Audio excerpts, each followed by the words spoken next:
नमस्कार साथियों, मेरा पाठशाला परिवार पे आपका हार्दिक स्वागत है। और आज जो अपना सेशन है वो स्पेशल सेशन रहने वाला है।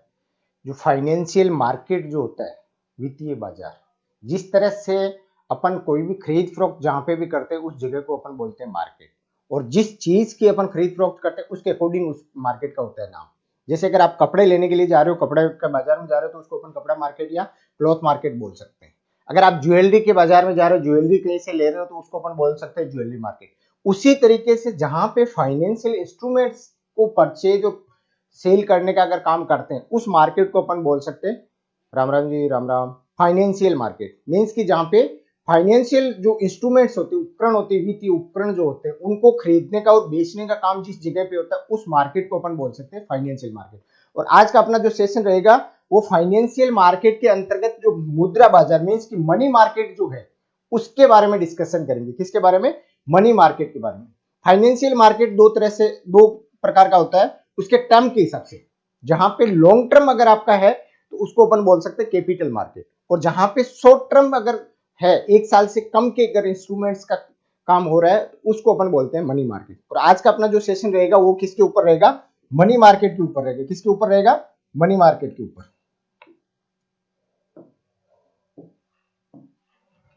किसके ऊपर? मनी मार्केट के ऊपर रहेगा। मुद्रा बाजार, भारतीय मुद्रा बाजार जो है उसके कौन कौन से इंस्ट्रूमेंट है और किस तरह से मुद्रा बाजार जो है वो वर्क करता है। वित्तीय बाजार और उसका वर्गीकरण। वित्तीय बाजार, बाजार मीन्स की ऐसी जगह है जहां पे वस्तुओं का लेन देन का कार्य किया जाता है, खरीदने और बेचने का काम किया जाता है, उस जगह को अपन बोलते हैं बाजार। और जिस तरह का जो वस्तु या इंस्ट्रूमेंट वगैरह जो बेचे जाते हैं उसके अकॉर्डिंग उस मार्केट का होता है नामकरण होता है। किसी भी अर्थव्यवस्था में दो प्रकार के लोग होते हैं, एक तो वे लोग जिनके पास में अतिरिक्त पैसे हैं और दूसरे वे लोग जिन्हें पैसों की जरूरत है। अब फाइनेंशियल या इकोनॉमी के हिसाब से अगर अपन देखें, अर्थव्यवस्था के हिसाब से, तो उसके अकॉर्डिंग कि कुछ लोग ऐसे होते हैं जिनके पास में एक्सिस पैसा होता है, ज्यादा पैसा होता है। कुछ लोग ऐसे होते हैं जिनको पैसे की जरूरत होती है। तो जिस प्लेटफॉर्म पर उन दोनों को मिलाने का कार्य किया जाता है, लेने वाले और देने वाले मींस कि जिनके पास पैसा ज्यादा है और जिनके पास में जिनको पैसों की जरूरत है, उन दोनों को जो मिलाने का कार्य करने वाला जो पैलेस जो होता है, जगह होती है, उसको अपन बोल सकते हैं फाइनेंशियल मार्केट। इन दोनों समूहों के बीच लेन देन संपन्न कराने में जो बाजार मदद करता है उसी को अपन वित्तीय बाजार या फाइनेंशियल मार्केट कहते हैं। मीन्स कि कुछ ऐसे होते हैं जिनके एक्सिस पैसे है, कुछ ऐसे जिनको नीड होती है। तो इसमें हो गया आपका एक तो बोरोवर और एक हो गया आपका लोन लेने वाला, क्रेडिटर हो सकता है या लोन लेने वाला। इन दोनों के बीच में जो सौदा संपन्न करवाने के लिए जो प्लेटफॉर्म होता है उसको अपन बोल सकते हैं फाइनेंशियल मार्केट। क्या बोल सकते हैं? वित्तीय बाजार। मींस की जो वित्तीय उपकरणों के लेन देन के लिए जो जगह चुनी जाती है, जिस जगह पे वित्तीय उपकरणों का लेन देन किया जाता है, उस पैलेस को, उस जगह को अपन क्या बोल सकते हैं? वित्तीय बाजार।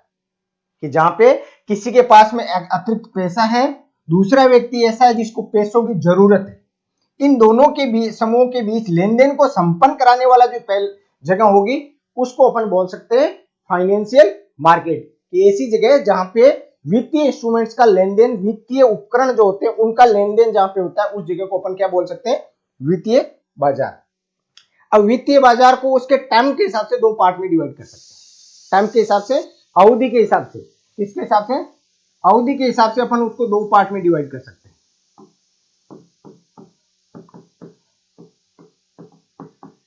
एक होगा आपका मनी मार्केट या मुद्रा बाजार। कौन सा होगा? मनी मार्केट या मुद्रा बाजार। और दूसरा जो आपका होगा वो होगा कैपिटल मार्केट। कौन सा होगा? Capital market. मनी मार्केट वह मार्केट होता है जिसमें एक साल से कम के इंस्ट्रूमेंट्स का लेन देन होता है। जिस बाजार में एक वर्ष से कम अवधि के फाइनेंशियल उपकरण का लेन देन होता है उस बाजार को अपन बोलते हैं मुद्रा बाजार। और मुद्रा बाजार का स्पेशली आरबीआई के द्वारा भी मनी की सप्लाई को कंट्रोल करने के लिए भी इस्तेमाल किया जाता है। जब मॉनेटरी पॉलिसी आरबीआई के द्वारा जारी की जाती है, आरबीआई के द्वारा मॉनेटरी पॉलिसी के तहत जो उपकरण काम में लिए जाते हैं उनमें से कुछ इंस्ट्रूमेंट ऐसे हैं जो मनी मार्केट में भी ट्रेड करते हैं। तो मनी मार्केट के ट्रेंड के थ्रू उनको कंट्रोल करती है आरबीआई। दूसरा आपका कैपिटल मार्केट। और मुद्रा बाजार की जो रेगुलेटरी अथॉरिटी है ना वो आरबीआई ही होती है। कौन सी होती है? आरबीआई। दूसरा आपका है कैपिटल मार्केट, जहां पे लॉन्ग टर्म सिक्योरिटीज का लेन देन, जहां पे लॉन्ग टर्म जो फाइनेंशियल इंस्ट्रूमेंट है वह है बाजार, जहां पे लंबे समय के लिए वित्तीय उपकरणों का खरीद और बेचान जहां पे होता है, उस जगह को अपन बोल सकते हैं पूंजी बाजार या कैपिटल मार्केट। कौन सा बोल सकते हैं? पूंजी बाजार या कैपिटल मार्केट। वित्तीय बाजार का वर्गीकरण क्या होगा? एक होगा आपका मुद्रा बाजार, दूसरा होगा पूंजी बाजार।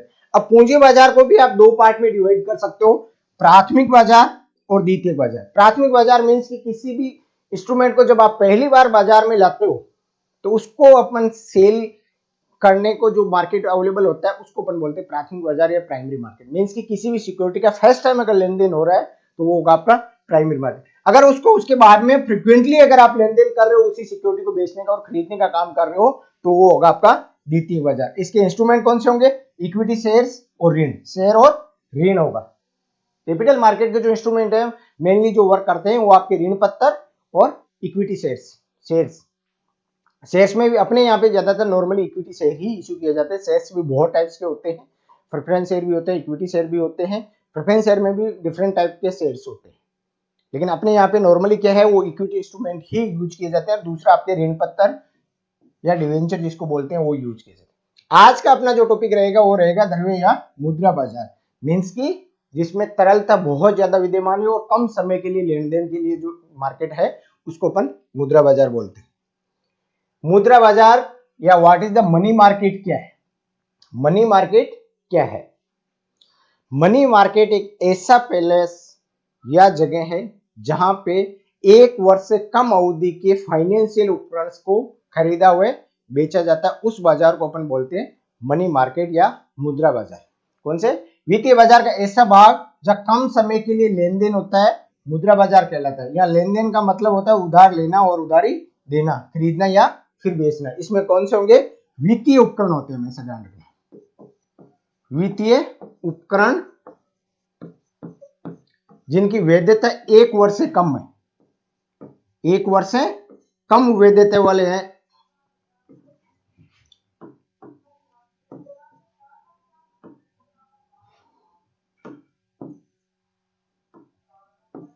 एक वर्ष से कम,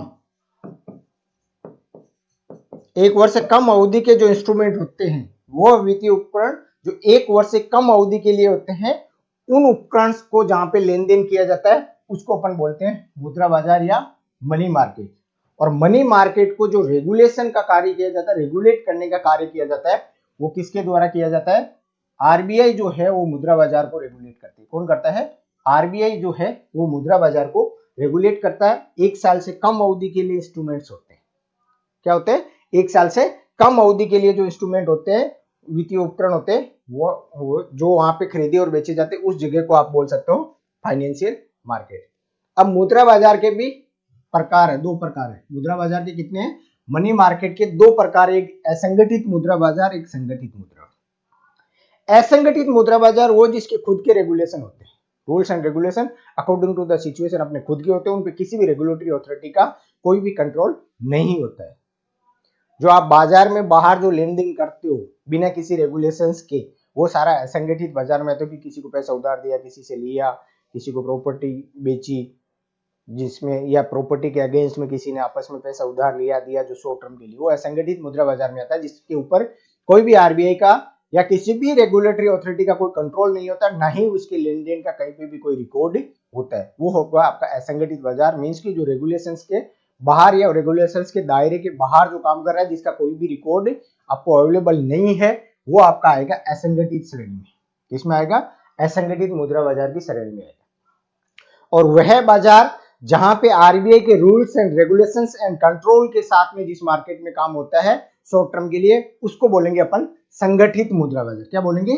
संगठित मुद्रा बाजार। मीन्स की इसमें फाइनेंशियल इंस्टीट्यूशन, कंपनीज, एनबीएफसी जो भी है वो सारे के सारे वो कार्य करते हैं जो आरबीआई के रेगुलेशन के दायरे में रहते हैं, जिसमें सारा का सारा रिकॉर्ड ऑन, जो विवरण जो है ऑन रिकॉर्ड रहेगा आपके पास में, उसकी सारी डिटेल्स आपको ऑनलाइन भी अवेलेबल रहेगी। ऐसा मार्केट मीन्स की जो हर जगह अवेलेबल हो सकता है और जिसको रेगुलेशन के हिसाब से चल रहा, उसको बोलते हैं अपन संगठित मुद्रा बाजार, जिसको आरबीआई के द्वारा एक प्रॉपर तरीके से मॉनिटरिंग की जाती है और उसको प्रॉपर तरीके से रूल्स एंड रेगुलेशन के हिसाब से चलाया जाता है। बट असंगठित बाजार में किसी का भी कोई कंट्रोल नहीं रहता है, वो डिपेंड ऑन सिचुएशन के हिसाब से अपने रूल्स एंड रेगुलेशन को कॉम्प्रोमाइज करते हैं और उसी के अकॉर्डिंग वो मार्केट में लेन देन करते हैं, जिसका कोई भी ब्यौरा आपको नहीं मिलेगा ऑन रिकॉर्ड। अब आपके बाद में आता है संगठित मुद्रा बाजार में भारतीय मुद्रा बाजार की विशेषता। भारतीय मुद्रा बाजार की विशेषता, भारतीय मुद्रा बाजार की विशेषताओं से पहले अपन देखते हैं मुद्रा बाजार की विशेषताएं क्या है।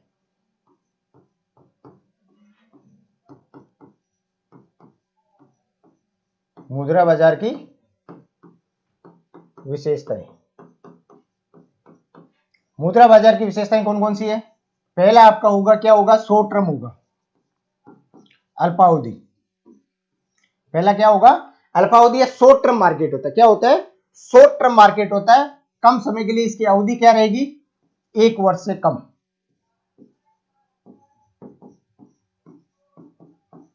एक वर्ष से कम। दूसरा इसका क्या रहेगा, तरलता। दूसरी विशेषता इसकी यह है कि तरलता मीन्स कि इस तरह की सिक्योरिटीज में इन्वेस्ट किया जाता है जिनको आसानी से आप मार्केट में बेचकर जब चाहो तब उसको केस में कन्वर्ट करवा सकते हो। तरलता मीन्स कि इस तरह के इंस्ट्रूमेंट जो केस या केस के इक्विवेलेंट फॉर्म में जो हो, या तो केस के रूप में हो या केस के रूप में नहीं हो, तो इस तरह की सिक्योरिटीज में हो जिसको आसानी से आप बाजार में बेचकर जब चाहो तब उसको केस में परिवर्तित करवा सकते हो। उस तरह की सिक्योरिटी जो होती है वो होती है तरलता।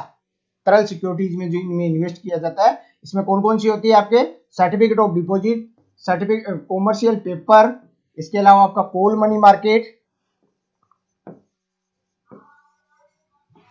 कोल money market, T bill, treasury bill और रेपो रेट। रेपो रेट का कॉन्सेप्ट 1996 के आसपास में आया था।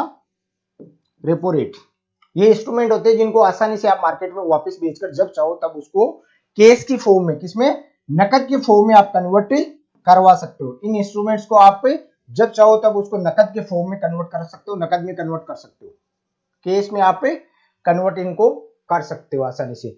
तीसरा आपका पॉइंट रहेगा कि इसमें जोखिम कम रहती है। क्या रहता है, जोखिम कम रहती है।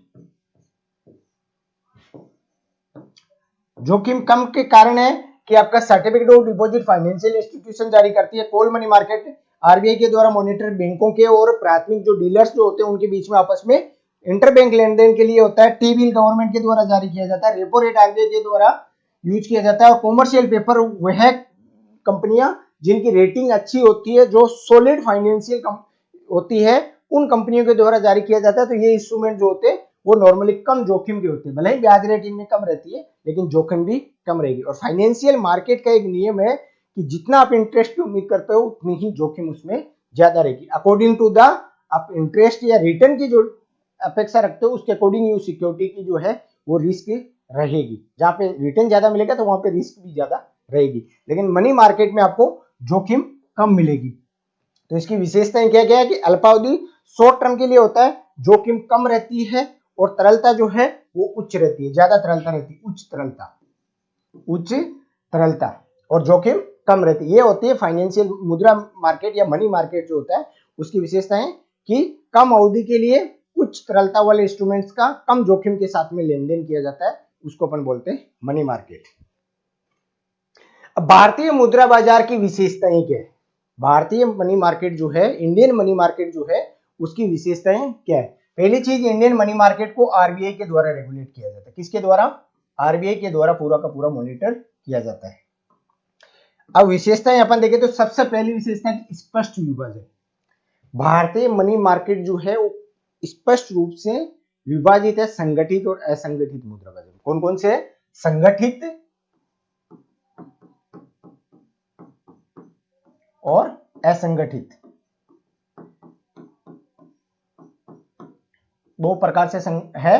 संगठित जो आरबीआई के कंट्रोल में है, जो आरबीआई के कंट्रोल से बाहर है, जिसका कोई भी ब्यौरा आरबीआई के पास में नहीं है, ना ही आरबीआई उसको कंट्रोल कर सकती, उस मार्केट को अपन बोलते हैं असंगठित। और जो आरबीआई के दायरे में जो मार्केट आता है उसको अपन बोलते हैं संगठित मुद्रा बाजार। मींस की इस तरह से स्पष्ट विभाजन है कि आधा मार्केट आपका संगठित है और आधा असंगठित, और असंगठित बाजार का जो क्षेत्र है वो असंगठित से भी ज्यादा है, जिसके कारण आपकी मुद्रा बाजार की और मॉनेटरी पॉलिसी जो आरबीआई के द्वारा लाई जाती है वो हमेशा सक्सेस नहीं होती है, क्योंकि असंगठित बाजार जो है आपका, उसका दायरा जो है संगठित से ज्यादा है, जिसके कारण आपके मुद्रा बाजार भी प्रॉपर्ली वर्क नहीं कर पाता है और न ही आपकी मॉनेटरी पॉलिसी जो आरबीआई के द्वारा इश्यू कर जाती है वो सक्सेस होती है।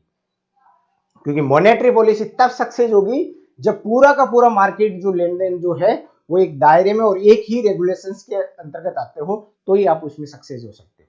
लेकिन अपने यहाँ पे जो है असंगठित क्षेत्र है वो ज्यादा बड़ा है। नेक्स्ट आपका है संगठित क्षेत्र पर नियंत्रण का अभाव, क्योंकि असंगठित क्षेत्र जो है उसके ऊपर आरबीआई का कोई भी कंट्रोल नहीं है। क्योंकि आप बाहर अगर बाजार में किसी के साथ लेन देन कर रहे हो तो उसमें आरबीआई आपका क्या इन्वॉल्वेशन कर सकती है, आरबीआई क्या उसमें आपके हस्तक्षेप कर सकती है, क्योंकि वो आपके ऊपर डिपेंड आप कर रहे हो किसी से। अब उसी की जगह अगर आप बैंकिंग सेक्टर को यूज करके काम कर रहे हो, वहां पे आरबीआई कंट्रोल कर सकती है। बट अगर आप केस में लेन देन कर रहे हो किसी थर्ड पार्टी के साथ में जो कहीं पे भी मार्केट में इन्वॉल्व नहीं है इन रेगुलेशंस के साथ में, तो फिर आपका उस पर कोई भी कंट्रोल उसका नहीं रहेगा। तो जो बाहर अपन लेन देन जो डायरेक्ट करता है एक व्यक्ति से दूसरे के व्यक्ति के साथ में, वो असंगठित क्षेत्र के दायरे में आता है और उस पर किसी भी तरह का कोई कंट्रोल नहीं रहता है। तो असंगठित क्षेत्र जो है वो आरबीआई के कंट्रोल से बाहर है। तीसरी विशेषता है सहयोग व समन्वय का अभाव। मार्केट चाहे कोई सा भी हो, चाहे वस्तु बाजार हो या वित्तीय बाजार हो, वहां पे वो आपस में जो सामंजस्य और समन्वय जो होता है उसके आधार पे ही मार्केट कार्य करता है। अपने यहाँ पे फाइनेंशियल मार्केट में सबसे बड़ी प्रॉब्लम जो है वो आपस में जो वित्तीय संस्थाएं और कंपनियां जो मार्केट में लेन देन करती है उनके बीच में भी आपस में मेलजोल तालमेल नहीं रहता है। क्योंकि कोल मनी मार्केट जो है वो होता है इंटरबैंक के लिए, बट इंटरबैंक के आपस में अपनी डिपेंडेंसी जो है वो एक दूसरे से या अपनी ही सब्सिडरीज के थ्रू पूरी कर लेती है, वो मार्केट में उतना इन्वॉल्व नहीं होती है, जिसकी वजह से मार्केट जो है वो सक्सेस नहीं हो पा रहा है। दूसरा क्या है कि जो विकसित डेवलप्ड जो आपका डिस्काउंट मार्केट जो है, बटागृह जो है, विकसित बिल बाजार है या डेवलप बिल ऑफ एक्सचेंज का जो मार्केट है वो अपने पास में इतना विकसित नहीं है, जिसकी वजह से जो बिल ऑफ एक्सचेंज है उनका लेन देन अपने यहाँ पे बहुत सीमित मात्रा में किया जाता है। तीसरी चीज जो है, अगर कॉमर्शियल पेपर अगर कोई इंस्टीट्यूट जारी करना चाहती है कोई भी कंपनी, तो उसके लिए जो फॉर्मेलिटी जो है वो बहुत ज्यादा, उससे लोन लेना उसको सस्ता पड़ता है, तो उसके लिए भी वो इंस्ट्रूमेंट्स उतने पॉपुलर नहीं हो पाए। इसलिए आपस में जो समन्वय का जो है वो अभाव, तालमेल और समन्वय का अभाव, सहयोग का अभाव। ब्याज दरों की बहुलता।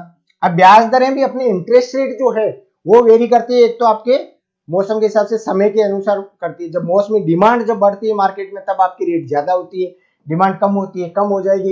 एरिया वाइज भी अलग अलग रहती है, किसी एरिया में ज्यादा किसी एरिया में, क्योंकि जो ज्योग्राफिकल एरिया वो बहुत बड़ा है, तो जो ज्योग्राफिकल एरिया बड़ा होने के कारण जगह जगह अलग अलग इंटरेस्ट रेट्स वेरी करती है, क्योंकि वो उस समय की पर्टिकुलर एरिया में कितनी डिमांड है और उसकी सप्लाई कैसी। क्योंकि किसी भी वस्तु हो चाहे फाइनेंशियल इंस्ट्रूमेंट हो, उसकी कीमत जो है वो किसके आधार पर निर्धारित की जाती है, उसकी डिमांड एंड सप्लाई के कॉम्बिनेशन के आधार पर। जहां पे डिमांड ज्यादा होगी वहां पे आपकी इंटरेस्ट रेट ज्यादा रहेगी, जहां पे डिमांड कम होगी वहां पे आपकी इंटरेस्ट रेट कम होगी, तो उसके अकॉर्डिंग होती है। तो हर एरिया वाइज भी इंटरेस्ट रेट भी जो है वो आपकी अलग अलग रहती है। तो इंटरेस्ट रेट में भी, ब्याज दर में भी बहुत मतलब मल्टीपल ऑफ इंटरेस्ट रेट्स रहती है। कोषों की मौसमी कठोरता, सीजनेबल डिमांड रहती है ज्यादातर, जो है फंड की जो डिमांड है वो सीजनेबल रहती है। अब जैसे दिवाली के आसपास में आपके फसल कटाई का समय रहता है, उसमें सबसे ज्यादा डिमांड रहती है कोष की, उसके बाद में धीरे धीरे आपकी डिमांड कम होती जाएगी। तो जब डिमांड ज्यादा रहती है तब तो कोष की या फंड की कमी भी रहती है और इंटरेस्ट रेट भी बहुत ज्यादा रहता है, और जब डिमांड कम हो जाती है तब फंड भी आपके पास में एक्स्ट्रा अवेलेबल है और उसके साथ साथ में आपकी जो है वो इंटरेस्ट रेट है वो भी कम हो जाएगी। तो इसलिए वो भी एक समस्या है कि कुछ समय के लिए फंड की आवश्यकता बहुत ज्यादा रहती है तो उस समय अवेलेबल नहीं हो पाते, और कुछ समय ऐसा होता है जब आपके पास में फंड अवेलेबल है लेकिन मार्केट में उसकी डिमांड नहीं है। तो फंड भी अवेलेबल जो है वो एज पर उसके जो डिमांड जो है फंड्स की वो किसके हिसाब से सीजनेबल डिमांड है। सुविकसित विपत्र बाजार की अनुपस्थिति, मतलब डेवलप्ड जो बिल बाजार जो है उसकी कमी है। क्योंकि जैसे आप अमेरिका और इंग्लैंड ब्रिटेन में अगर जाते हो लंदन में, तो वहां पे आपको एक प्रॉपर डेवलप्ड जो है बिल बाजार मिलता है। बिल मार्केट पूरा का पूरा एक अलग सेपरेट बिल बाजार होता है, जहां पे वहां पे आपके बैंकिंग संस्थाएं भी होगी, मर्चेंट बैंकिंग संस्थाएं जो थर्ड पार्टी सेवाएं देती है वो भी होगी। उसके साथ साथ में जो है वो है आपके बटागृह या उसको बोल सकते हैं आप डिस्काउंटिंग हाउस भी होते हैं, जो विनिमय पत्र जो होते हैं बिल ऑफ एक्सचेंज उनके लेन देन का कार्य वो करते हैं। तो उसकी वजह से क्या है कि लोगों को एक अतिरिक्त प्लेटफॉर्म मिल जाता है, सुविधा मिल जाती है मार्केट में अपने इंस्ट्रूमेंट को बेचने के लिए, और खरीदने वालों के लिए भी एक आसान रास्ता मिल जाता है कि अपन यहाँ से अपन मार्केट से इंस्ट्रूमेंट खरीद सकते हैं। तो यहाँ पे अपने यहाँ पे प्रॉपरली जो बिल मार्केट है वो डेवलप नहीं है, थोड़ा बहुत डेवलप हो, आरबीआई ने अपने स्तर पे और कुछ जो है सब्सिडीज बना के उसको डेवलप करने की कोशिश करी, बट आज की डेट में भी जो फाइनेंशियल मार्केट है वो प्रॉपरली डेवलप नहीं है। विशिष्ट वित्तीय संस्थाओं की अपर्याप्तता, जो विशिष्ट वित्तीय संस्थाओं मीन्स की जो मर्चेंट बैंकिंग है या डिस्काउंटिंग हाउस है, उस तरह के अपने यहाँ पे डेवलप नहीं है। तो जिसकी वजह से वो जो बिल ऑफ एक्सचेंज और आपके जो बाकी के इंस्ट्रूमेंट है जिनको डिस्काउंट करके आपको समय से पहले अगर भुगतान चाहिए तो वो मिल सके, उसके लिए आपके पास में पर्याप्त वित्तीय संस्थाएं जो है डिस्काउंटिंग हाउस वगैरह वो आपके पास में नहीं है। वित्तीय संस्थाएं जो चाहिए या जो होनी चाहिए मार्केट के हिसाब से वो वित्तीय संस्थाएं अपने मार्केट में या अपने फाइनेंशियल मार्केट में नहीं है, जिसके कारण भी आपका मुद्रा बाजार जो है वो जितना डेवलप होना चाहिए उतना डेवलप नहीं हो सका।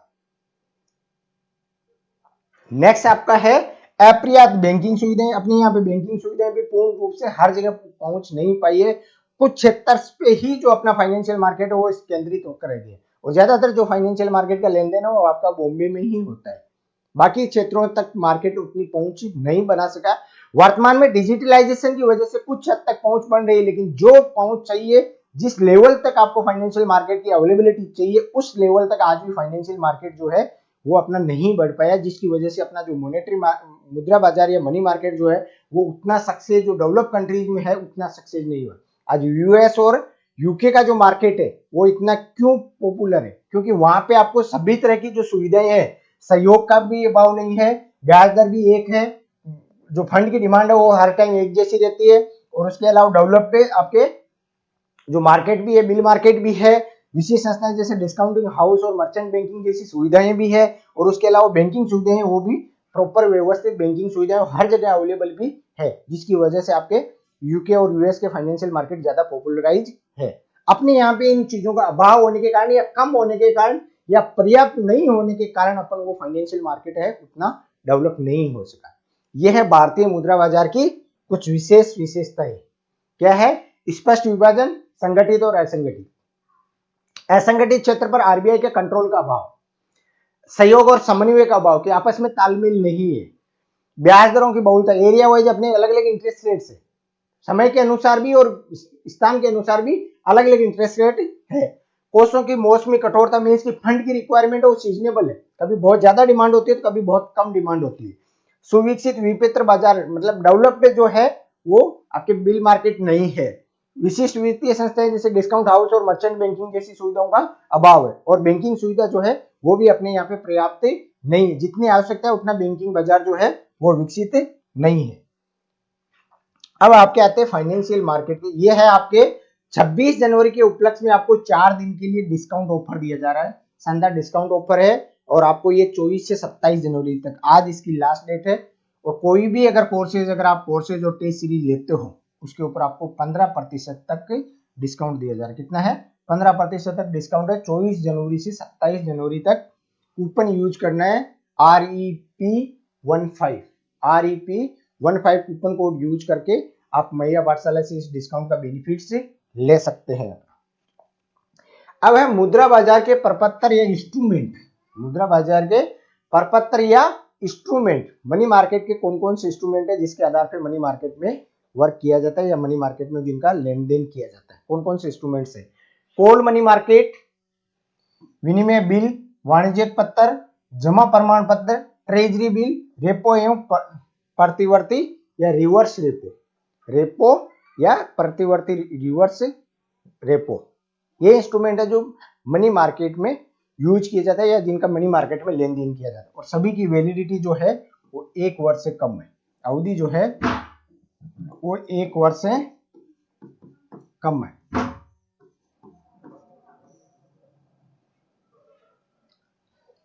सबसे पहले अपन लेते हैं मनी मार्केट को, कोल मनी मार्केट को। सबसे पहले किसको लेते हैं? कोल मनी मार्केट को अपन लेते हैं कि कोल मनी मार्केट क्या है और किस तरह से भारतीय बाजार में कोल मनी मार्केट जो है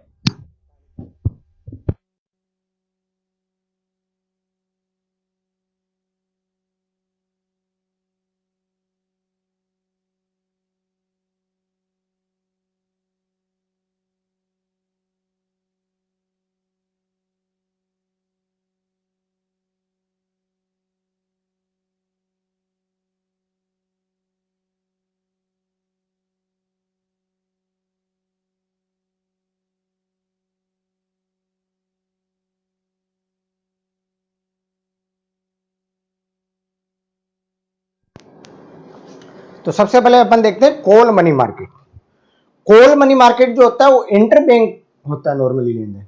फाइनेंशियल इंस्टीट्यूशन और बैंकिंग सेक्टर को या जो स्टॉक ब्रोकर जो होते हैं बड़े स्टॉक ब्रोकर्स, उनको अगर शॉर्ट टर्म के लिए अगर पैसे की जरूरत है और नॉर्मली ओवरनाइट फंड की अगर रिक्वायरमेंट है तो वो क्या करते हैं, कॉल मनी मार्केट से डिमांड करते हैं और वहां से पैसा जो है वो उधार लेते हैं।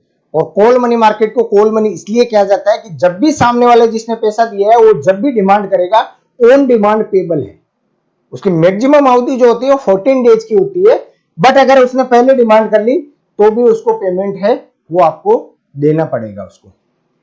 ये एक अंतर बैंक मुद्रा बाजार क्या है, इंटर बैंक मनी मार्केट है कि बैंकों के बीच में या फाइनेंशियल इंस्टीट्यूशंस या फिर इसके अलावा जो बड़े स्टॉक ब्रोकर्स जो है डीलर, जो शेयर मार्केट के जो डीलर्स है वो लोग इस मार्केट में लेन देन करते हैं और ब्लैक में लेन देन होता है, बड़े अमाउंट्स में लेन देन होता है, छोटे अमाउंट में लेन देन नहीं होता है। ये एक अंतर बैंक मुद्रा बाजार है क्योंकि ये आमतौर पर बैंक या वित्तीय संस्थानों के मध्य लेन देन के लिए इस्तेमाल होता है। ये बाजार एक दिवसीय धन के लेन देन के लिए प्रसिद्ध है, जिसे एक रात का उधार या फिर मनी एट कॉल भी कहा जाता है। जब मांगे तब पैसा देना है, मीन्स की मनी एट कॉल, जब कॉल की जाए जब मांगा जाए तब उसमें आपको पैसा वापिस से देना है, कॉल मनी मार्केट का। और एक दिन से लेकर 14 दिन तक के लिए इसमें उधार दिया जाता है। कितने दिन से, एक दिन से लेकर और 14 दिन।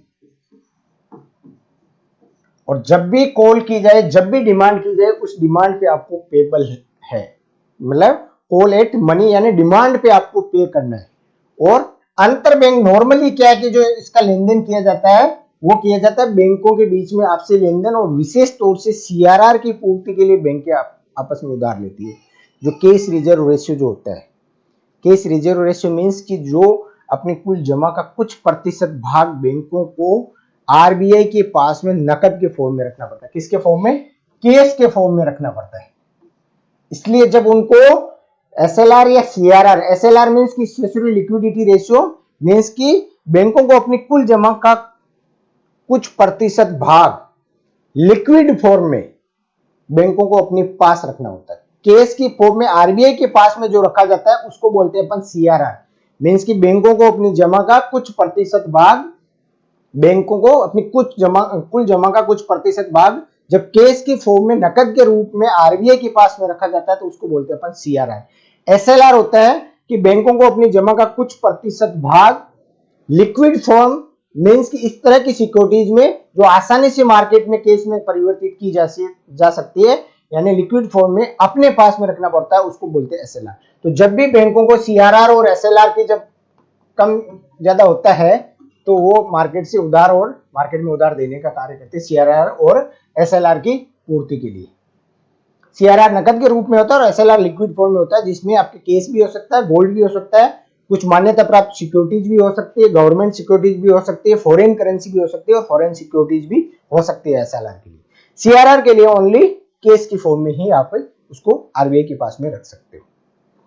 या फिर जिनको एनबीएफसी को, जिनको शॉर्ट टर्म के लिए फाइनेंस की जरूरत होती है, या जो स्टॉक ब्रोकर जो डीलर्स होते हैं उनको अगर फाइनेंस की जरूरत होती है, शॉर्ट टर्म के लिए पैसे की जरूरत होती है, फंड की आवश्यकता होती है, तो वो कॉल मनी बाजार से उधार लेते हैं। क्या करते हैं, कॉल मनी बाजार से उधार लेते हैं, जिसमें आमतौर पर कॉल एट मनी या ओवरनाइट मनी भी उसको बोलते हैं। ओवरनाइट मतलब एक रात के लिए, एक दिन के लिए, या फिर मैक्सिमम आपके 14 डेज तक के लिए आप इसमें से उधार ले सकते हो। जब आप एक दिन के लिए अगर उधार लेते हो, एक दिन के लिए, और एक दूसरा कॉन्सेप्ट होगा आपका 2 to 14 डेज, एक दिन या 2 से 14 दिन तक के लिए, या तो एक दिन के लिए लोगे या फिर आप लोगे 14 दिन के लिए। एक दिन के लिए अगर आप बोलते हो तो उसको बोलते हैं अपन कॉल मनी। क्या बोलेंगे अपन, कॉल मनी। ओवरनाइट या 1 डेज के लिए अगर अपन क्रेडिट ली जाती है कॉल मनी मार्केट से तो उसको अपन बोलते हैं कॉल मनी। और जब 2 to 14 डेज के लिए अगर अपन उधार लेते हैं तो उसको अपन बोलते हैं नोटिस मनी। क्या बोलते हैं, नोटिस मनी। ये याद रखना, बहुत बार पूछा गया है इस तरह से क्वेश्चन। अगर ओवरनाइट अगर उधार है तो कॉल मनी, और ओवरनाइट से ज्यादा मींस की 2 days to 14 डेज जो है, राम राम जी, 2 days to 14 डेज जो रहेगा वो आपका रहेगा नोटिस मनी। क्या रहेगा, नोटिस मनी। अब कॉल मनी मार्केट के लिए जो इंटरेस्ट रेट का जो डिसाइड किया जाता है, वो इंटरेस्ट रेट, दो इंटरेस्ट रेट आपकी सबसे प्रसिद्ध है। एक इंडिया के लिए जो है वो माइबोर है, जो बॉम्बे में अगर कॉल मनी रेट का इंटरेस्ट रेट का जो किया जाता है उसको अपन बोलते हैं माइबोर। क्या बोलते हैं? माइबोर मीन्स की Mumbai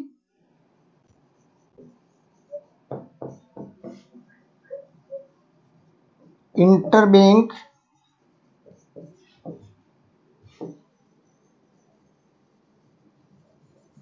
offer rate. Mumbai interbank offer rate means की जो मुंबई में कॉल मनी मार्केट के लिए जो इंटरेस्ट रेट डिसाइड है वो इसके through Mumbai interbank offer rate जो होती है उसके आधार पे आपका डिसाइड होता है, और मनी की डिमांड और सप्लाई के हिसाब से वो ऊपर नीचे होती रहती है। ऊपर नीचे किसके हिसाब से रहेगी? मनी की सप्लाई और डिमांड के हिसाब से, सप्लाई और डिमांड के हिसाब से। जब मार्केट में अगर डिमांड ज्यादा होगी, डिमांड जब अगर मनी की या फंड की आवश्यकता ज्यादा होगी, ज्यादा डिमांड होगी, मांग ज्यादा होगी, तो क्या होगी? आपकी इंटरेस्ट रेट जो है वो हाई होगी। क्या होगी? इंटरेस्ट रेट हाई होगी। और जब मार्केट में मनी की सप्लाई ज्यादा होगी और डिमांड अगर कम होगी तो उस समय में आपकी इंटरेस्ट रेट जो है कम होगी। सप्लाई ज्यादा होने पर इंटरेस्ट रेट कम होगी, डिमांड ज्यादा होने पर आपकी इंटरेस्ट रेट ज्यादा होगी। और जो इंडियन मनी मार्केट में बॉम्बे में जो रेट डिसाइड की जाती है, बॉम्बे मनी मार्केट में, उसको अपन बोलते हैं MIBOR, Mumbai interbank offer rate. Get it? कि किस तरह से मनी मार्केट मींस कि एक दिन से लेकर 14 दिन तक के लिए इंटरबैंक यानी बैंकों के आपस में या किसी फाइनेंशियल इंस्टीट्यूशन या किसी स्टॉक ब्रोकर के द्वारा कम समय के लिए जो अगर उधार लिया जाता है तो उसको अपन कॉल मनी मार्केट कहते हैं, जिसमें एक दिन से 14 दिन तक के लिए अपन उधार ले सकते हैं। एक दिन के लिए अगर अपन उधार लेते हैं उसको कॉल मनी कहते हैं, और अगर 2 दिन से लेकर 14 दिन तक के लिए अगर अपन उधार ले रहे हैं तो वो आपका होगा notice money. Mumbai money market में जो इंटरेस्ट रेट ऑफर की जाती है या जो इंटरेस्ट रेट चलन में होती है जिसको अपन बोलते हैं माइबोर। क्या बोलते हैं? MIBOR, Mumbai interbank offer rate. क्या बोलेंगे अपन? Mumbai interbank offer rate. और जो दुनिया की सबसे फेमस जो रेट है मनी मार्केट की उसको बोलते हैं अपन LIBOR, London interbank offer rate. क्या बोलेंगे? LIBOR, London interbank offer rate, जो दुनिया की सबसे famous call money interest rate है। क्या है? Call money interest interbank interest rate जो है वो लाइबोर है, दुनिया की सबसे फेमस। और अपने यहाँ पे मुंबई मार्केट में जो इंटरेस्ट रेट जो है उसको अपन बोलते हैं MIBOR, money Mumbai interbank offer rate. तो ये होता है कॉल मनी मार्केट, जो बैंकों के बीच में आपस में लेन देन के लिए इस्तेमाल की जाती है। और विशेष तौर से नॉर्मली बैंक अपने सीआरआर और एसएलआर की पूर्ति के लिए नॉर्मली मनी मार्केट से जो है वो फंड को जो है वो लेती है और देती है फंड। और एक दिन के लिए कॉल मनी, 2 दिन से लेकर 14 दिन के लिए नोटिस मनी, और इसको कॉल एट मनी भी कहते हैं, क्योंकि जब भी डिमांड करेंगे उसमें आपको पे करना होगा। अगर आपने कॉल मनी मार्केट से अगर उधार लिया है और अगर आप उसको पे कर रहे हैं, अगर जब भी सामने वाला डिमांड करेगा तो उसको आपको पे करना होगा, मीन्स की डिमांड पे पेबल होता है। तो होते हैं आपकी कॉल मनी या मुद्रा बाजार। ये एक अंतर बैंक मुद्रा बाजार है, इंटर बैंक मनी मार्केट है, क्योंकि आमतौर पर वित्तीय संस्थाएं और बैंक जो है वही लेन देन करती है, लेकिन इसमें जो स्टॉक ब्रोकर, बड़े स्टॉक ब्रोकर है, वो भी इसमें लेन देन करते हैं। और एक रात का उधार या मनी एट कॉल या ओवरनाइट क्रेडिट फैसिलिटी भी इसको कहा जाता है। और मैक्सिमम जो अवधि जो इसकी है वो आपकी है कितनी? 14 डेज की। मैक्सिमम अवधि जो है वो 14 डेज। एक दिन के लिए कॉल मनी, और अगर 2 डेज से 2 से 14 दिन अगर आपकी है तो उसको अपन क्या बोलेंगे? Notice money. क्या बोलेंगे? Notice money. ये होता है आपका money market, call money market, means की जो कॉल पे या डिमांड पे जहां पे दे हो। अब आपका नेक्स्ट आता है विनिमय बिल या एक्सचेंज, बिल ऑफ एक्सचेंज। विनिमय बिल या bill of exchange, bill of exchange. अपने यहाँ पे बिल ऑफ एक्सचेंज जो है उतना पॉपुलराइज या प्रसिद्ध नहीं है, क्योंकि उसके पीछे कारण है कि अपने यहाँ पे प्रॉपरली विकसित या डेवलप्ड जो बिल बाजार है वो नहीं होने के कारण इस इंस्ट्रूमेंट का लेन देन बहुत कम मात्रा में होता है। आप यूएस यूके में जो सबसे पॉपुलराइज इंस्ट्रूमेंट के तौर पे इसको माना जाता है। विनिमय का बिल एक लिखित रूप से एक प्राक्रम में लिखित है, जिसमें निर्माता द्वारा विधिवत हस्ताक्षरित एक निर्विवाद आदेश शामिल होता है। आदेश किसी विशेष व्यक्ति को ऋणदाता या उसमें उल्लेखित व्यक्ति या साधन के धारक को एक विशिष्ट राशि का भुगतान करने का निर्देश देता है। मीन्स की बिल ऑफ एक्सचेंज एक ऐसा इंस्ट्रूमेंट होता है जिसमें 3 पार्टीज होती है, नॉर्मली 2 पार्टीज होते हैं, तीसरी पार्टीज को बाद में इंट्रोड्यूस किया जाए।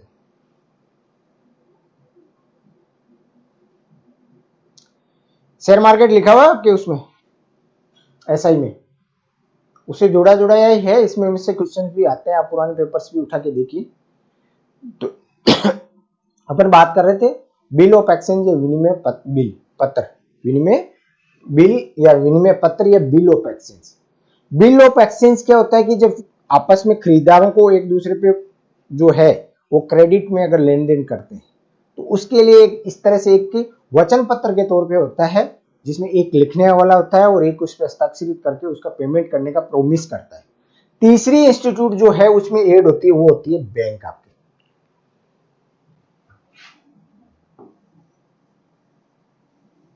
एक हो गया आपका ड्रॉवर, दूसरा हो गया आपका ड्रॉवी और तीसरा हो गया पेई, जो भुगतान करेगा। क्या होगा? जो भुगतान करेगा। अब इसमें देखो, ये होगा आपके क्रेता, ये होगा आपके विक्रेता और ये होगा भुगतान करने वाला। अब कैसे काम करता है ये समझते हैं।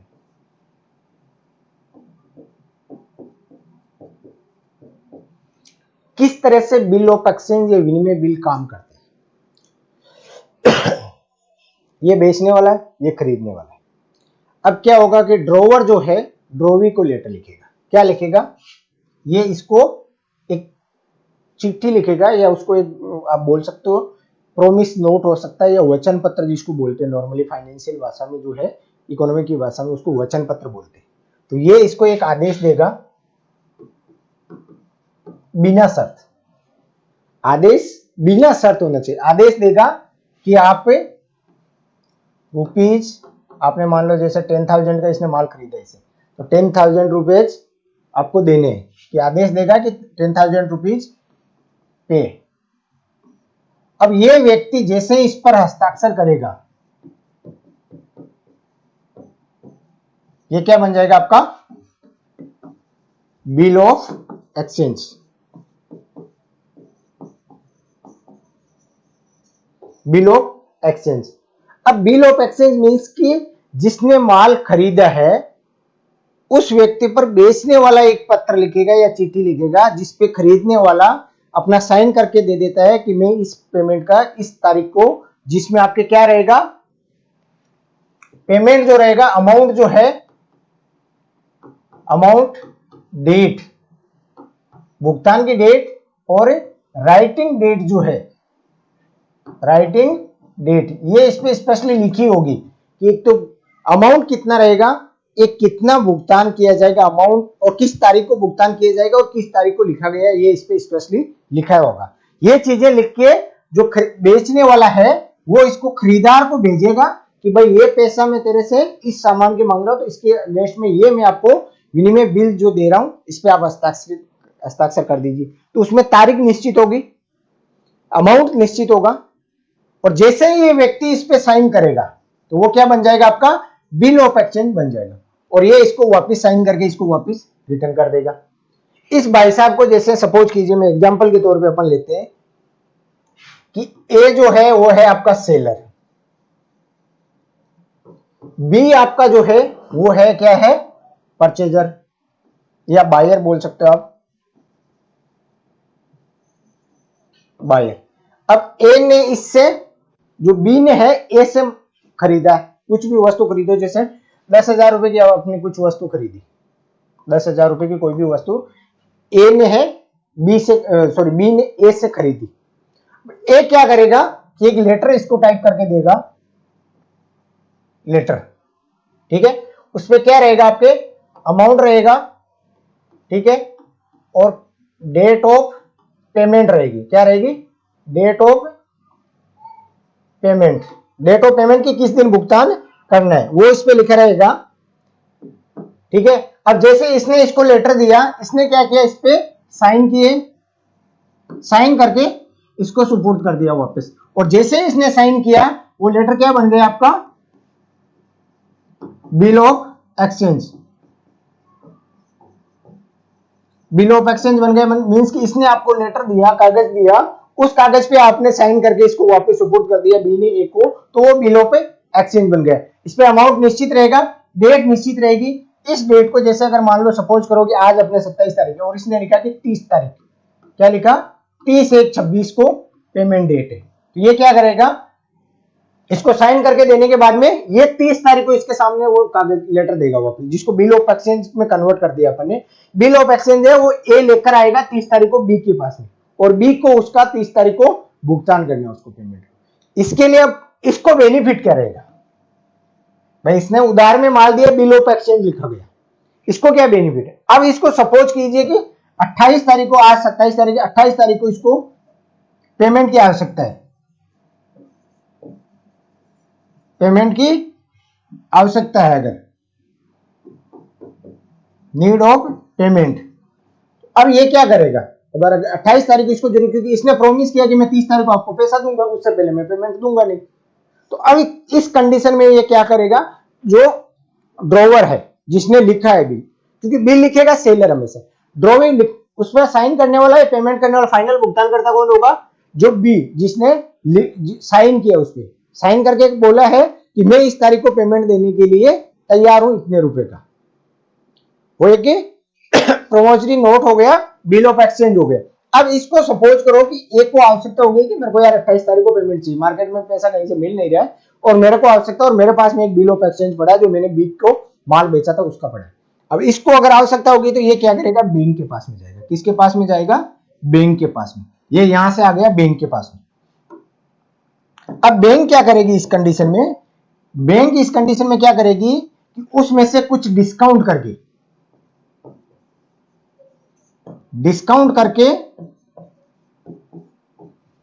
जैसे अगर 10,000 का है तो उसको डिस्काउंट करके 9,900 रुपए, मीन की 100 रुपए का डिस्काउंट करके बी को पेमेंट का भुगतान कर देगी। किसको कर देगी, बी को पेमेंट कर देगी। अब इसको क्या फायदा हुआ कि समय से पहले पैसा मिल गया, भले ही 100 रुपए का नुकसान हुआ, बट समय से पहले जब जरूरत थी, उसको नीड थी, आवश्यकता थी, तब उसको पेमेंट मिल गया, पैसा उसको मिल गया जब उसको आवश्यकता थी तब। अब बैंक क्या करेगी, 9,900 रुपए में अपने पास में ये बिल, इसका जो है बिल ऑफ एक्सचेंज वो ऐसे ले लिया। अब 28 तारीख को बैंक ने ले लिया, तो बैंक क्या करेगी, 30 तारीख को जब उसका समय पूरा हो गया तब वो किसको प्रस्तुत करेगी, बी को, क्योंकि बिल ऑफ एक्सचेंज किसके पास में, ये ट्रांसफरेबल इंस्ट्रूमेंट होता है। क्या होता है, ट्रांसफरेबल इंस्ट्रूमेंट होता है, किसी को भी आप ट्रांसफर कर सकते हो। तो बैंक क्या करेगी, 30 तारीख को बी को प्रेजेंट करेगी। किसको करेगी, बी को प्रेजेंट करके, और इससे पेमेंट ले लेगी पूरा का पूरा 10,000। अब यहां पे इसको बैंक को क्या फायदा हुआ, इसको 100 रुपए मिल गए क्योंकि 9,900 में दिया और 10,000 में वापस उससे पूरा पेमेंट ले लिया, तो बैंक को 100 रुपए की कमाई हो गई। इसको टाइमली पेमेंट जब जरूरत थी तब मिल गया, और इसको क्या फायदा था कि उसको टाइमली क्रेडिट मिल गई, भाई उसको इमीडिएटली जो है वो पेमेंट नहीं करना पड़ा, उसको कुछ समय की राहत मिल गई, एक क्रेडिट पीरियड मिल गया उसको। तीनों पार्टी को बेनिफिट है।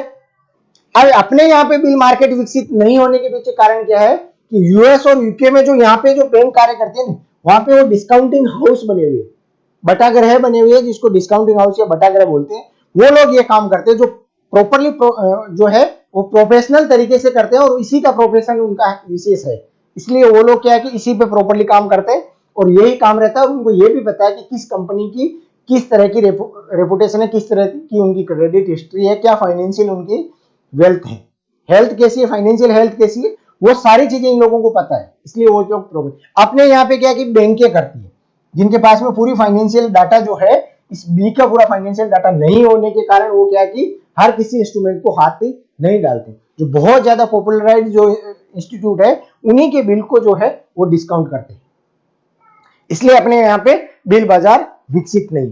तो विनिमय बिल क्या होता है कि एक व्यक्ति द्वारा दूसरे व्यक्ति पर लिखा गया शर्त रहित आदेश है, जिसमें उस दी हुई तारीख को व्यक्ति जो है वो हस्ताक्षरित करने वाला व्यक्ति जो है वो उसका भुगतान करने के लिए उत्तरदायी है। और अगर समय से पहले अगर आपको भुगतान की आवश्यकता है तो आप किसी थर्ड पार्टी को उस इंस्ट्रूमेंट को बेचकर आप उसका भुगतान ले सकते हो, जिसको आप नॉर्मली क्या कि डिस्काउंट के में ही बेच सकते हैं। इसीलिए डिस्काउंट गृह जो है, डिस्काउंटिंग हाउस जो बोलते हैं, उनका विकास हुआ था। अपने यहाँ पे आरबीआई के द्वारा ये कार्य किया जाता है, लेकिन उतना वो कार्य नहीं होने के कारण इसमें क्या है कि प्रॉपर जो है वो नहीं हो पाया जितना डेवलपमेंट होना था उतना फाइनेंशियल मार्केट का, और विशेष तौर से बटागरे की वजह से ये होता है आपका बिल ऑफ एक्सचेंज का जो है वो सिस्टम, कि सेलर बायर के ऊपर एक लेटर लिखेगा, बायर जैसे उस पर हस्ताक्षरित करेगा वो बिल ऑफ एक्सचेंज बन जाएगा, और जो दी हुई निश्चित तारीख और अमाउंट का भुगतान जो है ए बी से लेगा। अगर एक और समय से पहले अगर आवश्यकता है तो वो किसी थर्ड पार्टी मींस बैंक को बेचकर अपना पेमेंट ले सकता है। बैंक जो है खरीदने वाला जो थर्ड पार्टी जो है वो क्या करेगा, तारीख पूरी होने पर बी जिसने जो उस पर साइन किया है उसको प्रस्तुत करके अपना भुगतान प्राप्त कर सकता है। ये पूरी जो चेन है वो बिल ऑफ एक्सचेंज में वर्क करती है। लेटर ऑफ क्रेडिट में भी इसी तरीके से लगभग काम होता है। लेटर ऑफ क्रेडिट जो है वो एक्सपोर्ट इंपोर्ट के लिए ज्यादा यूज किया जाता है, bill of exchange local market में भी यूज किया जाता है। अब आपका आता है वाणिज्यिक पेपर या कॉमर्शियल पेपर। वाणिज्यिक पत्र या कॉमर्शियल पेपर। वाणिज्यिक पत्र या कॉमर्शियल पेपर जो है वो कंपनियों के द्वारा, इंडस्ट्रीज या कंपनियों के द्वारा जिनकी अच्छी रेटिंग होती है, जिनकी अच्छी फाइनेंशियल कंडीशन होती है, स्ट्रॉन्ग फाइनेंशियल हेल्थ होती है, वो कंपनियां जब उनको शॉर्ट टर्म में मार्केट से पैसे की आवश्यकता होती है तो कॉमर्शियल पेपर इश्यू करके वो मार्केट से पैसा ले सकते हैं, जिसकी अवधि जो है वो 7 दिन से लेकर 365 दिन तक की यानी 1 वर्ष तक की अवधि होती है। कंपनियां वैसी होनी चाहिए जिनकी फाइनेंशियल स्ट्रॉन्ग, अच्छी फाइनेंशियली स्ट्रॉन्ग हो जो, और विशेष तौर से इसके लिए आरबीआई ने गाइडलाइन बनाई है कि क्रिसिल या आईसीएआर से आपको रेटिंग करवाने के बाद में जो रेटिंग अगर अच्छी मिलेगी उसमें आपको, तो ही आप वो कॉमर्शियल जो पेपर है वो इश्यू कर सकते हो, क्योंकि उसमें जोखिम को कम करना मेन उद्देश्य है आरबीआई का, और जो इंस्ट्रूमेंट जो अगर जारी किए जाते हैं वो आपके पॉपुलराइज रहे। इसके अंदर आपको क्रिसिल और आईसीआरए जो है वो इनके द्वारा जो है वो रेटिंग दी जाती है। ये जो है वो रेटिंग देती है, उस रेटिंग के आधार पे जो है वो आप पे कॉमर्शियल पेपर जो आरबीआई की गाइडलाइन के अनुसार जो निर्धारित मापदंड है उनको पूरा करने के बाद में वो कॉमर्शियल पेपर इश्यू कर सकते हैं। इनका चलन जो है वो 1990 में 1990 से अपने यहाँ पे कॉमर्शियल पेपर की शुरुआत की गई थी। इसका उपयोग कॉर्पोरेट सेक्टर मतलब इंडस्ट्रियल सेक्टर जो है द्वारा लघु अवधि के लिए पूंजी आवश्यकता की पूर्ति की जाती है, कि शॉर्ट टर्म जो है उसके लिए होती है, और कॉमर्शियल पेपर जो है वो 7 डेज से लेकर 1 ईयर तक के लिए इश्यू कर सकते हैं।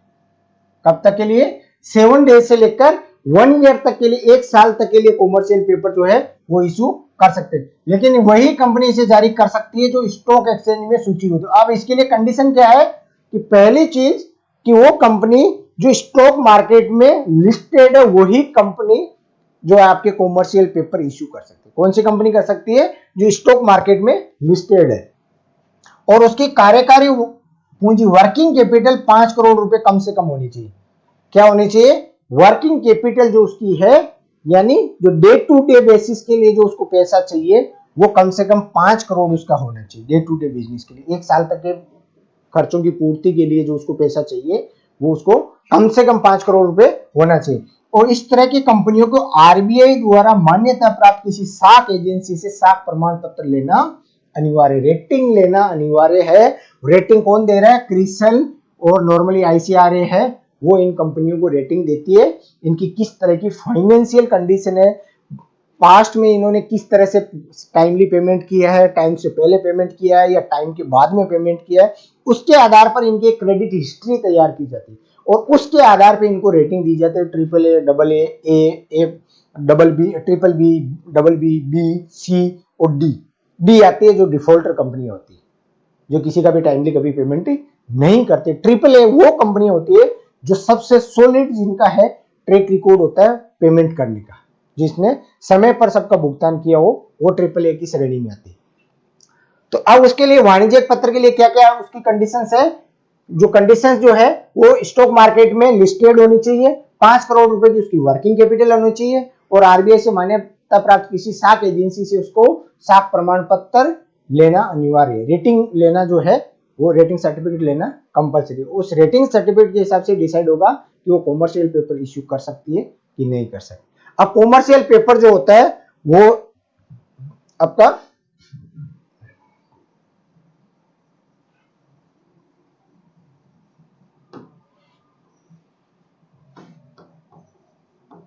कॉमर्शियल पेपर जो इसका टर्म जो होता है वो क्या रहता है, 7 days to 1 year। अमाउंट कितना रहता है इसका, अमाउंट रहता है इसका 5 लाख या 5 लाख के मल्टीपल में, 5 लाख के गुणक में। मीन्स की एक इंस्ट्रूमेंट जो है वो आपका 5 लाख का मिनिमम होगा, दूसरा अगर फिर से अगर आपको इन्वेस्टमेंट करना तो अदर 5 लाख का, मीन्स की 5 लाख 10 लाख 15 लाख ऐसे 5 लाख के गुणक में ही आप इन्वेस्टमेंट कर सकते हो। अगर किसी को 6 लाख रुपए करने तो वो इन्वेस्ट नहीं कर सकता, वो 5 लाख रुपए ही इन्वेस्ट कर सकता है। मीन्स की मिनिमम वैल्यू जो है वो 5 लाख या 5 लाख के गुणक में ही इशू किया जाता है। मिनिमम वैल्यू कितनी है, 5 लाख। मिनिमम अवधि कितनी है, 7 डेज। मैक्सिमम अवधि कितनी है, 1 ईयर। मैक्सिमम जो अमाउंट है वो इसके लिए आपको अपने हिसाब से कर सकते हो आप, इसके लिए कोई लिमिट नहीं है। तो 5 लाख और 5 लाख के गुणक में ये इश्यू किया जाता है और डिस्काउंट पे इश्यू किया जाता है।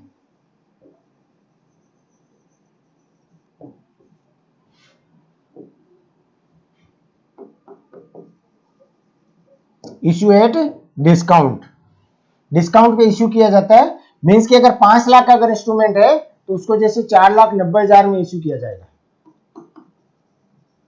इश्यू प्राइस जो रहेगी वो क्या रहेगी, 4,90,000 रुपए। मीन्स कि डिस्काउंट पे इश्यू किया जाता है और जब इसको मेच्योरिटी पे जो पेमेंट मिलेगा वो आपको पूरा का पूरा 5 लाख मिलेगा। मेच्योरिटी वैल्यू जो रहेगी वो रहेगी आपकी 5 लाख पूरा। तो जो 10,000 रुपए का जो डिफरेंस है वही आपकी इंटरेस्ट रेट है, वही आपका जो रिटर्न जो है, वो जो डिस्काउंट किया गया अमाउंट है वही डिस्काउंट वैल्यू जो है वो आपकी रिटर्न वैल्यू रहेगी। डिस्काउंट वैल्यू ही आपकी रिटर्न वैल्यू रहेगी। Issue at discount but payable at par या फेस वैल्यू पे पेबल होता है। जो उसके लिखित जो अमाउंट है उसी पर पेबल होता है, बट इश्यू जो किया जाता है वो डिस्काउंट पे किया जाता है। 7 दिन से 1 साल के लिए 5 लाख और 5 लाख के गुणक पे डिस्काउंट पे इश्यू होता है। वो कंपनी इश्यू कर सकती है जो स्टॉक मार्केट में लिस्टेड है, 5 करोड़ मिनिमम वर्किंग कैपिटल है और जो आरबीआई द्वारा मान्यता प्राप्त किसी साख एजेंसी से साख प्रमाण पत्र जो लिया है और आरबीआई की गाइडलाइन के अनुसार उस साख प्रमाण पत्र के लिए जो रेटिंग जो अनिवार्य है वो रेटिंग जिसने हासिल की है वही कंपनियां इश्यू कर सकती। तो कॉमर्शियल पेपर जो है वो कंपनियों के द्वारा या औद्योगिक सेक्टर के द्वारा, इंडस्ट्रियल सेक्टर के द्वारा इश्यू किया जाता है शॉर्ट टर्म जो है वो अपनी मनी की जो है फंड की आवश्यकता को पूरा करने के लिए। शॉर्ट टर्म की अवधि क्या है, 7 दिन से 1 वर्ष। अमाउंट जो है 5 लाख मिनिमम और 5 लाख के गुणक में। आरबीआई द्वारा मान्यता प्राप्त साख एजेंसी से साख रेटिंग लेने के बाद में minimum 5 crore working capital and listed in stock market, वो कंपनियां है वो कॉमर्शियल पेपर आपके जारी कर सकती। तो ये होता है वाणिज्यिक पत्र। और वाणिज्यिक पत्र जिसका शुरुआत हुई थी 1990 में, ये भी याद रखना कब शुरुआत हुई थी, 1990 में शुरुआत हुई थी। कॉमर्शियल पेपर की शुरुआत 1990 में हुई थी। एक कॉमर्शियल पेपर की जो शुरुआत है वो कब हुई थी, 1990 में हुई थी। 7 दिन से 1 वर्ष तक के लिए जारी कर सकते हैं। मिनिमम वैल्यू जो है वो 5 लाख और 5 लाख के गुणक में आरबीआई द्वारा मान्यता प्राप्त किसी साख एजेंसी से साख प्रमाण पत्र लेने के बाद में जिसकी वर्किंग कैपिटल मिनिमम 5 करोड़ और जो स्टॉक मार्केट में लिस्टेड होगी वो कंपनियां जो है वो कॉमर्शियल पेपर इश्यू कर सकती है। नेक्स्ट आपका है सर्टिफिकेट ऑफ डिपॉजिट। ये आपका है राजस्थान की आर्थिक समीक्षा 2024-25 700 प्लस एमसीक्यू टेस्ट सीरीज के रूप में आपको ये मिलेंगे, 700 क्वेश्चन जो है वो। नेक्स्ट आपका जो है वो जमा प्रमाण पत्र। कौन सा, जमा प्रमाण पत्र या certificate of deposit. Commercial paper जो है वो कंपनियों के द्वारा या कॉर्पोरेट सेक्टर या इंडस्ट्रियल सेक्टर के द्वारा जारी किया जाता है। अब सर्टिफिकेट डिपॉजिट जब अगर फाइनेंशियल इंस्टीट्यूट या बैंकिंग सेक्टर को अगर शॉर्ट टर्म के लिए फंड की आवश्यकता हो तो वो बाजार से सर्टिफिकेट डिपॉजिट इश्यू करके पैसा मार्केट से फंड इकट्ठा कर सकती है। तो कॉमर्शियल पेपर कंपनियों के लिए, सर्टिफिकेट ऑफ डिपॉजिट बैंकों और फाइनेंशियल इंस्टीट्यूशन के लिए, बस फर्क इतना ही। बाकी अमाउंट का फर्क रहेगा, बट कौन इश्यू कर सकता है, कॉमर्शियल पेपर जो है वो कंपनी इश्यू या कॉर्पोरेट सेक्टर इश्यू करता है। सर्टिफिकेट ऑफ डिपॉजिट जो है वो बैंकिंग सेक्टर और फाइनेंशियल इंस्टीट्यूशन इश्यू करते हैं। और इसका प्रचलन जो है वो भारत में कब शुरुआत हुई थी? 1989 से सर्टिफिकेट ऑफ डिपॉजिट शुरुआत हुई थी। कब हुई थी? 1989 से। कॉमर्शियल पेपर की शुरुआत हुई थी 1990 से शुरू हुआ था। इसका उपयोग भारत के बैंकों द्वारा तत्कालिक धन की कमी की पूर्ति के लिए किया जाता है। बैंक इसे अपने ग्राहकों को लघु अवधि के लिए जारी करता है। कितने? शॉर्ट टर्म के लिए जारी किया जाता है। अब जो आपका सीडी या सर्टिफिकेट ऑफ डिपॉजिट,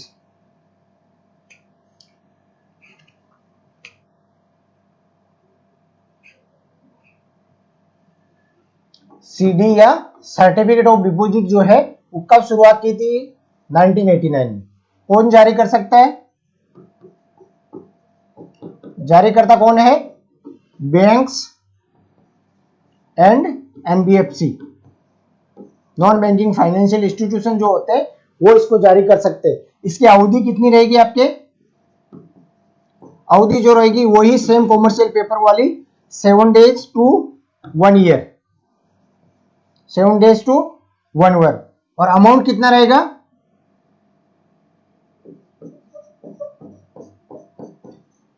न्यूनतम राशि, मिनिमम अमाउंट कितना रहेगा? 1 लाख व 1 लाख के गुणक में।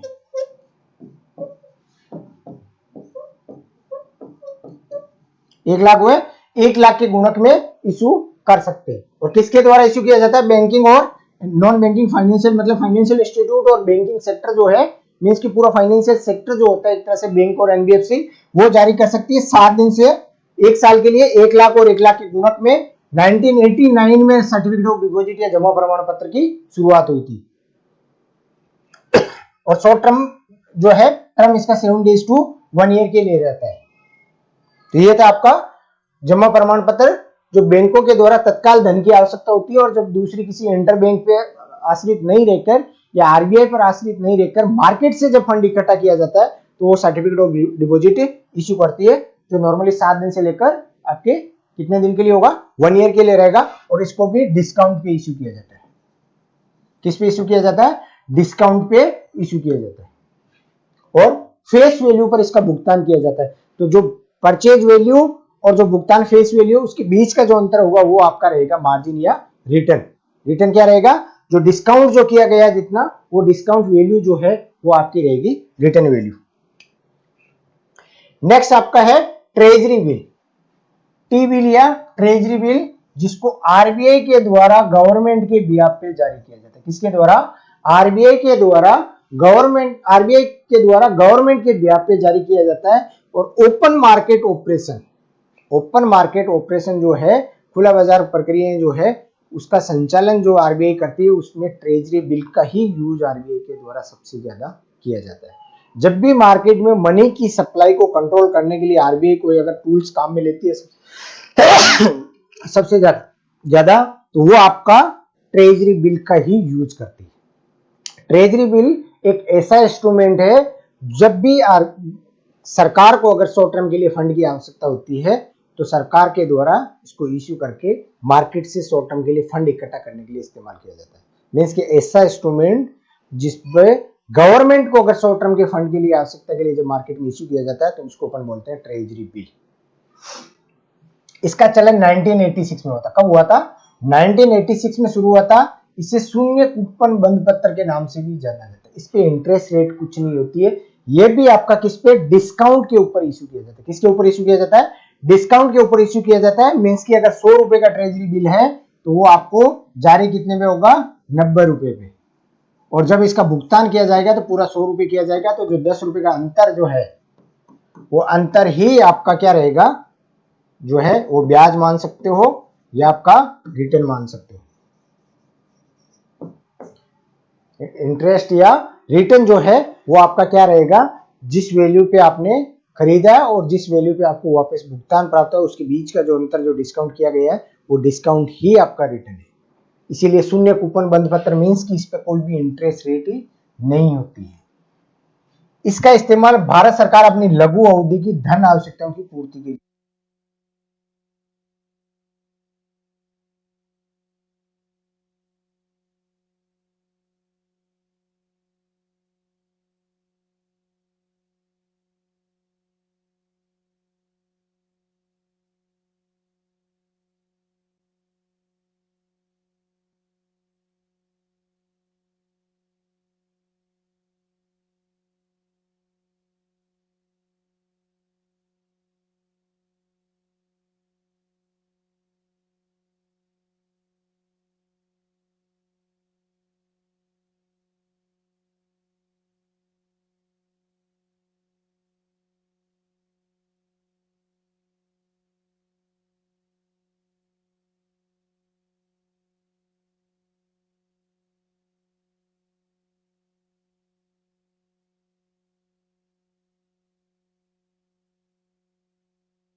अभी आवाज आ रही है?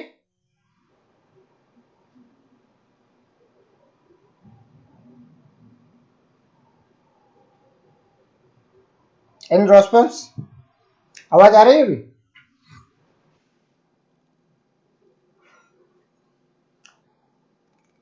रेपो रेट मीन्स की आरबीआई के द्वारा इस शर्त पर, मीन्स की रेपो रेट को जो है वो बोलते हैं रीपर्चेज ऑप्शन। मीन्स की इंस्ट्रूमेंट इस कंडीशन पे या इस शर्त पे खरीदा जाता है कि उस पर लिखित निश्चित समय के बाद में वो अपने इंस्ट्रूमेंट को वापस परचेज कर लेंगे। आरबीआई रेपो रेट का कैसे इस्तेमाल करती है कि एक पर्टिकुलर समय के बाद में, जैसे अगर बैंकों को अगर लोन चाहिए आरबीआई से अगर ऋण चाहिए बैंकों को, तो वो अपने किसी न किसी सिक्योरिटी को रखना पड़ेगा। बिना सिक्योरिटी के आरबीआई लोन देगी नहीं। आवाज आ रही है अभी?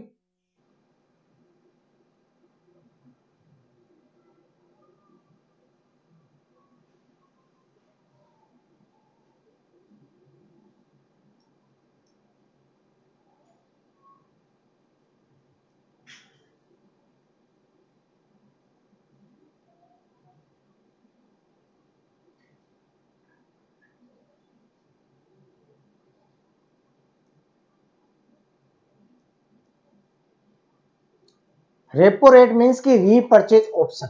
और आरबीआई के द्वारा जो रेपो रेट का इस्तेमाल किया जाता है वो किस तरीके से किया जाता है कि आरबीआई बैंकों को इस शर्त के ऊपर लोन देती है कि एक निश्चित समय के बाद में जिस इंस्ट्रूमेंट के अगेंस्ट में दी जाती है, उस पर्टिकुलर समय के बाद में वो अपने इंस्ट्रूमेंट को वापस लेकर आरबीआई को उस पेमेंट का भुगतान कर देगी, उस लोन का भुगतान कर देगी। तो उसको बोलते हैं रीपर्चेज ऑप्शन, कि पहले से ही वापस खरीदने का या वापस उसके पेमेंट का भुगतान करने की कंडीशंस जो है वो पहले से मेंशन रहेगी, पहले से निर्धारित रहेगा समय, कि इस समय के बाद में आपको वापस से अपने इंस्ट्रूमेंट को खरीद कर हमें हमारा पैसा वापस देना। और आरबीआई जिस सिक्योरिटी के अगेंस्ट में बैंकों को जो लोन देती है शॉर्ट टर्म के लिए, और नॉर्मली जो टाइम है वो मैक्सिमम 90 डेज का रहता है। 90 डेज तक के लिए आरबीआई जो बैंकों को जिस इंस्ट्रूमेंट पे या जिस अपने बिल पे उनको लोन देती है और उस बिल को एक निश्चित समय के बाद में बैंकों द्वारा वापस खरीदा जाता है, तो उस जो एग्रीमेंट है उसको बोलते हैं रेपो। क्या बोलते हैं? Repurchase option. क्या बोलेंगे अपन? Repurchase option. Repurchase option, repo rate कि एक निश्चित समय के बाद में या वो निर्धारित समय के बाद में अपने इंस्ट्रूमेंट को वापस खरीद कर जो आरबीआई से पैसा लिया वो पैसा वापस कर देगी। भारतीय रिजर्व बैंक द्वारा 1992 में रेपो तथा 1996 में प्रतिवर्ती या रिवर्स रेपो को चलन में लाया गया था। कब?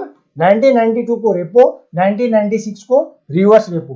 रेपो के अंतर्गत आरबीआई छोटी अवधि के लिए बैंकों को उधार देता है। अब आरबीआई जो है वो छोटी बैंकों को एक पर्टिकुलर किसी प्रथम श्रेणी के सिक्योरिटीज के ऊपर उधार देता है, इस कंडीशन के साथ में कि वो समय पूरा होने के बाद में वो बैंक के अपने सिक्योरिटी को वापस ले लेगी, बैंक का पैसा आरबीआई का पैसा भुगतान करती है। मींस कि वापस उसको अपने सिक्योरिटीज को वो बेचती है आरबीआई को, और निश्चित समय के बाद में वो अपनी सिक्योरिटीज को पुनः परचेज कर लेगी। उसको अपन बोलते हैं रेपो रेट।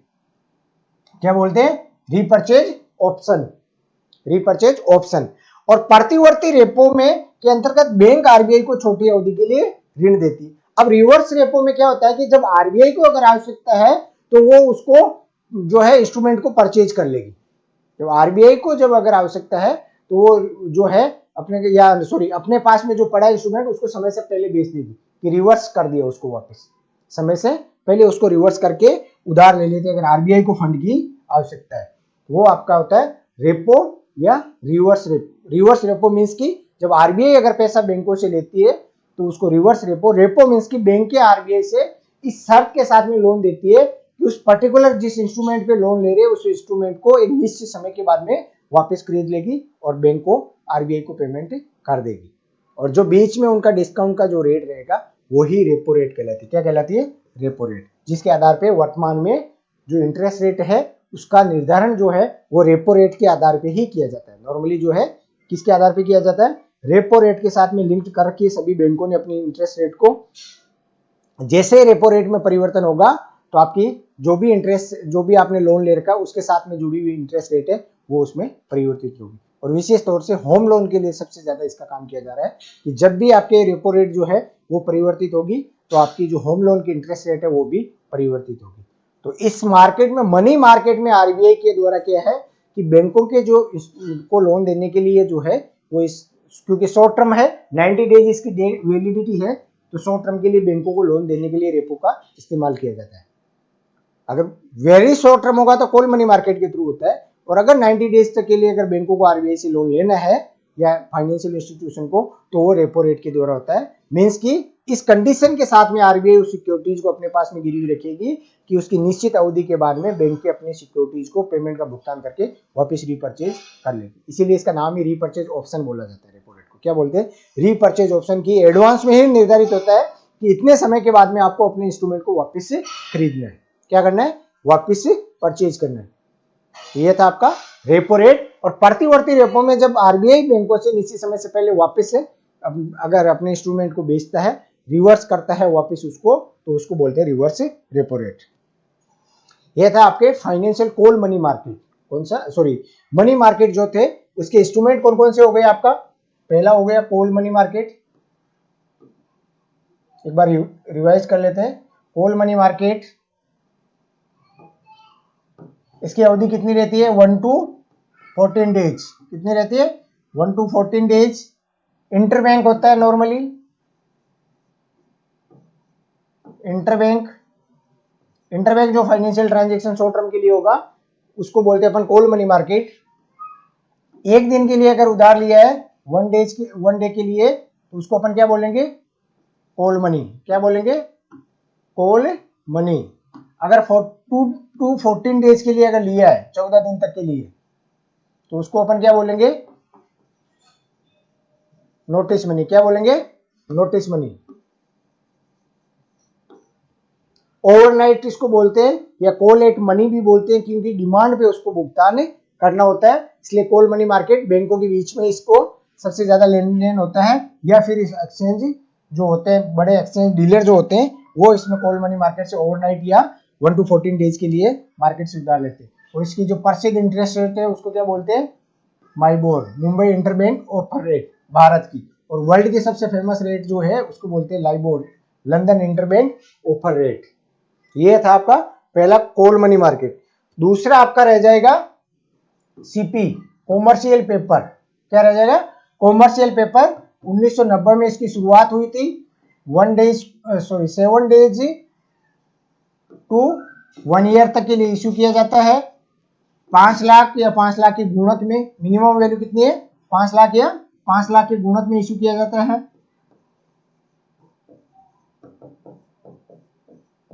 5 लाख या 5 लाख के गुणक में इश्यू किया जाता है। और कौन कर सकता है? कंपनियों के द्वारा इश्यू किया जाता है। किसके द्वारा?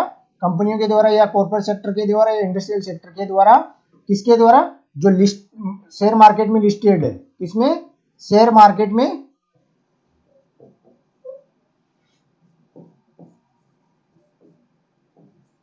जो शेयर मार्केट में लिस्टेड है, और मिनिमम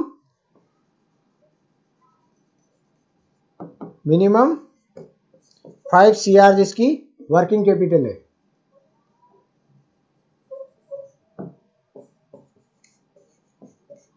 जिसकी 5 करोड़ मिनिमम वर्किंग कैपिटल है, और आरबीआई द्वारा निर्धारित साख प्रमाण पत्र, आरबीआई द्वारा निर्धारित साख एजेंसी से उसने प्राप्त कर लिया, जो आरबीआई की मापदंडों के अनुसार जो निर्धारित जो उसके लिए जो पात्रता है वो हासिल कर ली हो। ये हो गया आपका कॉमर्शियल पेपर। 1990 में कॉमर्शियल पेपर जो है उसकी शुरुआत हुई थी। कॉमर्शियल पेपर की शुरुआत 1990 में हुई थी। 7 दिन से 1 वर्ष तक के लिए इश्यू किया जाता है। 5 लाख और 5 लाख के गुणक में कंपनियों के द्वारा या कॉर्पोरेट सेक्टर के द्वारा जारी किया जाता है, जो शेयर मार्केट में लिस्टेड है और जिसकी मिनिमम वर्किंग कैपिटल 5 करोड़ और उससे ज्यादा है, वो कॉमर्शियल पेपर इश्यू कर सकते हैं। नेक्स्ट आपका है certificate of deposit. Certificate of deposit या जमा प्रमाण पत्र, सीडी। सर्टिफिकेट ऑफ डिपॉजिट या सीडी 1989 में इश्यू किया। बैंकों के द्वारा किया जाता है। किसके द्वारा? बैंकों और फाइनेंशियल इंस्टीट्यूट के द्वारा। बैंकों और फाइनेंशियल इंस्टीट्यूट के द्वारा 1 लाख हुए 1 लाख के गुणक में 7 दिन से 7 डेज टू 1 ईयर, 7 दिन से 14 दिन के लिए। मैं इसकी सर्टिफिकेट ऑफ डिपॉजिट जो है 1989 में जारी किया गया था सबसे पहले, और बैंकों और फाइनेंशियल इंस्टीट्यूशन के द्वारा शॉर्ट टर्म के लिए अपने फंड की आवश्यकता को पूरा करने के लिए जारी किया जाता है। 7 दिन से 1 वर्ष तक के लिए 1 लाख और 1 लाख के गुणक में इशू किया जाता है। नेक्स्ट आपका था ट्रेजरी बिल। कौन सा था? T bill. टी बिल किसके द्वारा?